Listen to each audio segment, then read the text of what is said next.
Kamusta ang biyahe, ma'am? Okay, ma'am. Nakatulog ko. Oo. Bisaya ba ka? Bisaya, ma'am. Kasi nag-Bisaya ko na. Okay ra kayo dun sa Davao. Davao sa Takos Davao. Hi, Miss Kitty. Naka-schedule ka bang dumalaw ngayon? San Pedro College. San Pedro College. Oh, San Pedro College pinag-graduate. Oh, may salita yung pinantik mo. Hello. Hi. Oh, appendix. Hello. Hello. Ampo lang yun, may support. Ampo lang yun.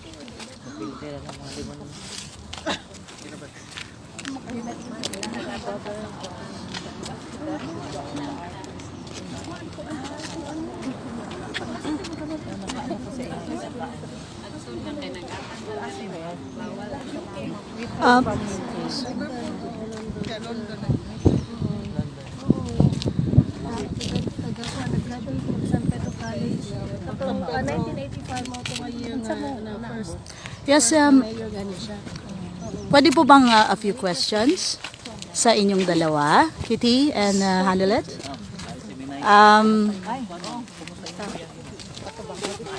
Tapoy lang. Tulid lang kay bawas sa Na-picturean sa Gahulan lang wala. Ready lang sa anytime. Ratulat lang. Mga picture sa mo diri man. Ay, din lang pa man. Ilid na lang siya, bye. Hindi siguro na para okay para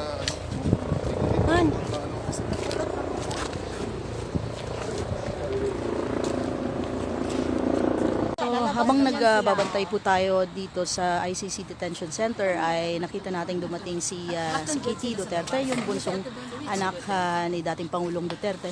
At ngayon nga po nasa likod ko ay andun po sila sa reception center at tinatanong kung maaari silang dumalaw dahil ang information na nakarating sa atin ay kung nakakuha na po sila ng permiso at kung naibigay na yung permiso sa kanila, maaari silang makapasok ngayon. So, ngayon pong around 12:36 ng hapon dito sa ICC Detention Center. Around 12:30 kanina, andun po sila dumating at tinatanong po natin kung makakadalo sila. Medyo hindi sila nagbanggit pero dumiretso po sila dito sa reception at hoping na they could go inside and visit si dating Pangulong Duterte. Ano po? So, antabayanan po natin kung makakapasok po sila. Yan po muna yung update dito mula sa ICC Detention Center. Ako po si Joe Fel Tesorio mula dito sa Scheveningen, The Hague.